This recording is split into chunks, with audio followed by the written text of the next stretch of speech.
Good morning. I love Vizag Beach. Today, 8th December 2024, we have successfully completed our 582nd beach cleanup activity at Kalam Viewpoint. A group of 11 volunteers has collected 18 bags of trash which included plastic, nanoplastic, glass, wood, etc. Thank you volunteers. I request Nagesh Garu has shared his experience. Hello everyone. Vizag volunteers గత కొన్ని సంవత్సరాలు బట్టి ఏ కాలంలో ఏది రోజైనా సరే, ఏ కాలమైనా సరే, ఎప్పుడైనా సరే నిరంతరం ప్రతిరోజు ప్రతి ఆదివారం వచ్చి 582 బీచ్ క్లీనప్ చేయడం అనేది చిన్న విషయం కాదు.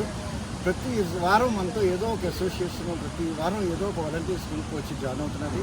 So Vizag volunteers beach cleanup అనేది ఒక యూనిక్ ప్రోగ్రామ్. ప్రతి వాళ్ళు రండి, జాయిన్ అవ్వండి. ఈ ఎక్స్పీరియన్స్ని మీరు మిగతా వాళ్ళతో షేర్ చేయండి. Thank you very much.